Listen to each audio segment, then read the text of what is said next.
Bungie is making some massive changes to the Edge of Fate. Some of your favorite exotics being buffed beyond belief. Tower vendor reputations getting completely removed. New lore secrets from the TWID about Kepler. Free Destiny 2 expansions and progress carrying over into the new DLC and much more. Welcome Guardians, let's dive right in.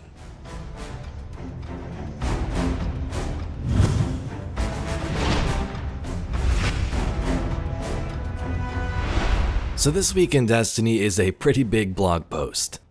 It first starts off by recapping the livestream from the past week and talking about things like the portal overall. I feel like we've talked about that enough already, so let's get into the next part of the update. Currently for Rite of the Nine, Prophecy is featured with increased rewards. Until July 15th, players can earn the Nonary engrams. Starting July 8th, players will be awarded one of these each day you log in. And from July 8th to 15th, that Lootapalooza will begin with increased currency rewards and weapon drops from enemies in all dungeons, and even more increased loot from the final boss chest when completing all encounters. If you're interested, there also seems to be a challenge for Rite of the Nine courtesy of Destiny Tracker, who is running 2 weekends of challenges around Prophecy and Spire of the Watcher.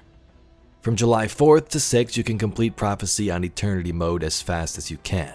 And from July 11th to 13th, do the same for Spire of the Watcher, solo, duo, or with a fire team. You can win prizes such as silver, a Star Horse inspired headphone holder, and a premium Rite of the Nine themed PC unit created by Overkill. You can see all that in the TWID. The world's first raid race is back. July 19th is when the raid is going to release. Bungie once again has partnered with CB Gray and EvanF 1997 to bring you the raid race action. The emblem you see here will be a part of all of this as well, and stay tuned for more updates. Bungie is going to be at GCX. There will be a Threads of Fate exploring Destiny 2's narrative craft, which will give you an unprecedented look at how one expansion story goes from initial pitch all the way through development to launch. Members of the narrative team will be there, DMG will be moderating the discussion, and they got some special guests lined up as well. There's also a GCX specific emblem. Last week, Bungie included some lore in the TWID about the External Observations group. This week we have another one about the Exiles. Vanguard, Kepler Restricted Brief, All Points Bulletin. Guardian Operative. Dispatch contains restricted information for select fire teams and will purge its data upon closure. The House of Exile. Classification: Elixni House. Unknown fungal symbiosis.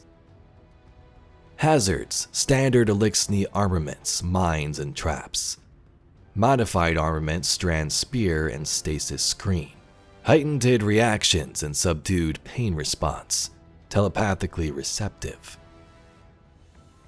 House of Exile is a lower house made predominantly from the remnants of other houses defeated at Twilight Gap. However, according to the Cryptarchy, the Exile banner predates Twilight Gap, albeit without an official title. It was simply a collection of malcontents, outcasts, and, well, exiles during the long drift to Earth from Rees. While many of the exiles reconstituted into a house on the moon, Luna, a subsequent of the house broke away prior to the Twilight Gap, refusing to invade Earth. They retreated to the edge of the Sol system to live in peace. The exiles on Kepler are believed to be those defectors. Paracausal weaponry has been encountered. Guardians should take maximum precautions during engagements on Kepler. Select House of Exile armaments have been noted to contain stasis crux cores, or compressed strand tangles suspended in a mixture of Elixni technology, reminiscent of House Salvation forces under the Witness, and an unknown energetic charge. The following transcript documents the House's acquisition of strand and stasis technology. Do you see now the gifts of which I spoke? Here they are set before you, as I foretold. The Deathless comes for us, and so the Giver arms our people in defiance. Through time and space I have claimed, at the Giver's behest, lost in sidecast technology of our broken siblings on light-conquered worlds. Where they fell, we stand by the will of the Giver. Exiles on Kepler seem to have undergone a sort of fungal symbiosis with local fauna. It is unknown why or how this happened, but the fungus appears to feed from the dark matter of the singularity the exiles rever at the heart of Kepler. There appears to be a sort of stylistic hierarchy among the exiles. While it affords no actual authority, the size, shape, and unique features of fungal growth sported on their armor or hosted on their chitin impact relationships, respect, and clout within the house. Initial reports suggest the House of Exiles was not always hostile, and at one time even worked alongside the Aeonian population of Kepler. So there we have a little bit more lore on the Exiles. They used to be friendly with the Aeonians here on Kepler, but now they're all intertwined with these fungal growths, dark matter, and they're worshipping this being called the Giver, which could be a member of the Nine if you have been with us through the lore. Let's talk about weapon tuning for the Edge of Fate. Bungie gives some paragraphs with descriptions, but I'm going to read the bullet points to get straight to the point because there's a lot to go through here. Machine guns now have a staged reload. Staged reload places checkpoints in the reload animation. When a player cancels a reload animation and starts it again, it will resume from the latest checkpoint. Glaives have reduced projectile tracking strength at very close range to avoid a behavior that made the projectiles less accurate. Next up, perks with reconstruction. Increase the amount of ammo transferred per activation from 10% to 25%. For paracausal affinity, added a visible timer to the buff. Kinetic Tremors feels good to use on faster firing weapon frames, but it can underperform a bit on slower firing ones. So here's what they did. Decrease shots to activate on certain weapons and subfamilies. High impact auto rifles require 9 hits down from 12. Aggressive and high impact scout rifles require 5 hits down from 6. Hand cannon subfamilies have received specific tuning. Aggressive hand cannons require 4 hits down from 6. Adaptive hand cannons require 5 down from 6, and precision hand cannons are unchanged and still require 6 shots to activate. 1-2 Punch now works with all melee abilities. Perk active time increased from 1.22 seconds to 3. Attrition orbs are too powerful on area denial grenade launchers, but it is somewhat underwhelming on other weapon types. They've increased perk progress by 20% across the board, reduced perk progress by 80% with area denial grenade launchers, and increased perk progress by an additional 30% on swords. For Eager Edge and Valiant Charge. While active, melee search angle is now reduced by 50% at the start of the lunge range and at 88% at the edge of the lunge range. This requires the player to look more at their target to strike it, improving specific target acquisition in PvE and requiring a more direct look in PvP. For Chain Reaction, threadlings created by weapon perks will no longer activate the detonation from Chain Reaction. What about Chain Reaction, Dragonfly, and Firefly? The 3 of these no longer use weapon archetype scaling against combatants, and instead use a new perk damage scaling that is more normalized between different weapon types. This buffs many weapons with these perks against most targets. Here's the most biggest winners from this change. Fusion rifles deal 41% more chain reaction damage to minor combatants. Submachine guns deal 43% more Dragonfly and Firefly damage. Auto rifles deal 47% more Dragonfly damage to those combatants. Linear fusion rifles deal 165% more chain reaction damage to minor combatants and at least 124% more chain reaction to all of the other combatants. Swords same for 123% for more chain reaction and at least 193% more to all other combatants, vary slightly based on combatant type. For champion interactions, they changed something here. They've made it now so certain exotic weapons, most of which applied a subclass verb through gameplay, are now intrinsically anti-champ and will adhere to the following soft rule from now on. Weapons that intrinsically have the anti-champion symbol in the weapon tray cannot receive anti-champion capabilities from the artifact or from radiant-like effects. Otherwise, they can receive external anti-champion capabilities and be able to continue their subclass verb anti-champ capabilities. Here are the exotic weapon changes. We talked about armor in past TWIDs and updates, but let's move on to those weapons. For Vigilance Wing, Last Stand bonus is now active when running solo in PvE activities. For Hierarchy of Needs, they want to increase flexibility with the weapon while keeping its fantasy intact. Players now gain charges of Guidance Ring with any hit from Hierarchy of Needs, and now only need 3 charges to deploy the ring. The spawn Guidance Ring duration has been increased 13 to 20 seconds. The Guidance Ring now rotates to face its owner. Players are now limited to 1 Guidance Ring in the world per player. Spawning a second one will remove your previous ring. All bows now spawn missiles when fired through an allied player's Guidance Ring. Yes, all bows. And they fix an issue where the bow's seeker missiles would not play detonation visual effects when colliding with world geometry. For Dead Man's Tale, each stack of Cranial Spike now grants 3.4% damage versus combatants, max 17% at 5 stacks, and +1 rounds reloaded.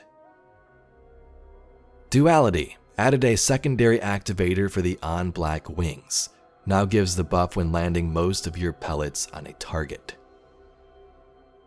The Navigator, when the user has Woven Mail, increased damage, 25% in PvE, 5% in PvP.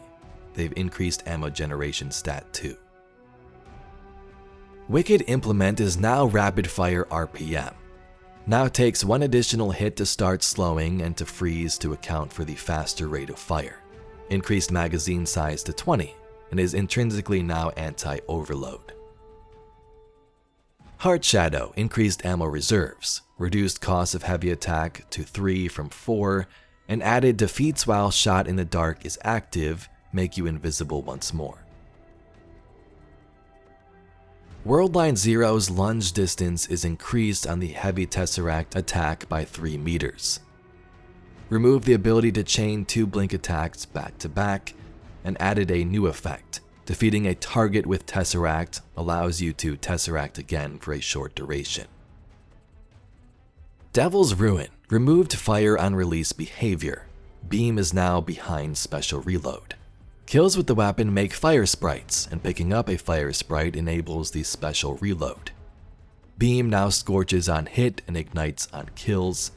Increased magazine to 20 and is now anti-unstoppable. Tommy's Matchbook. In general, they added a burning screen effect while the player takes self-damage from Ignition Trigger. Other players who are taking self-damage from Ignition Trigger will now have a burning effect surrounding their model. For this, the HUD buff now appears as a bar for Ignition Trigger. While it's active, the bar charges as you fire the weapon and drains when you don't. So long as the bar has some charge, Ignition Trigger will remain active. For Heatsink, hipfire self-damage decreased to 50% less damage than ADS self-damage, previously 33%. For the Catalyst, they removed improved health regen. Now Final Blows with Ignition Trigger is active, grant cure ×1 to the user. Scorch on hit is unchanged. For Winterbite, they reduced enhanced melee damage with ammo to +20% versus bosses, down from 50%. This is to account for this now being able to receive melee damage bonuses from a variety of sources. It is also now anti-overload. The following weapons have been rebalanced but have been given anti-champion capabilities intrinsically. For anti-unstoppable, you got Queenbreaker, Salvation's Grip, and Dragon's Breath. Anti-overload is Tractor Cannon, Darcy, and Two-Tailed Fox. Conditional finality can be anti-overload or anti-unstoppable depending on the element. The next part of the TWID talks about the power in the Edge of Fate and how that's changing. They talked about this the other day in the stream too. Basically, every Guardian is being reset down to 10 power. You can then go from 10 to 200, which is the soft cap, and then go beyond that in further activities like things like raids and so on. If you want a recap of that, be sure to check out the video from the other day. Seasonal bonus power is also going away too, instead living right in your weapons and armor instead of the artifact itself. In the Edge of Fate, Bungie is taking a deep look at the core game activities, in-game economies, and rebuilding them along with the rest of the game. Those core game activities like Solo, Fireteam Ops, Pinnacle, Crucible, Trials of Osiris will be your primary sources of Glimmer, Strange Coins, and Masterwork materials. These rewards will scale alongside your gear, with better rewards coming from higher difficulty content.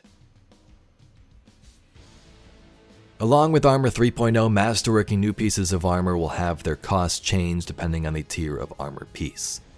The higher the tier, the more it will cost.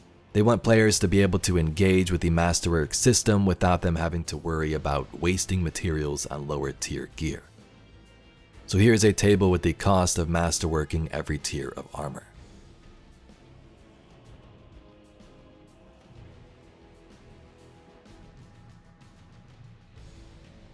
It seems destination materials are going to be deprecated.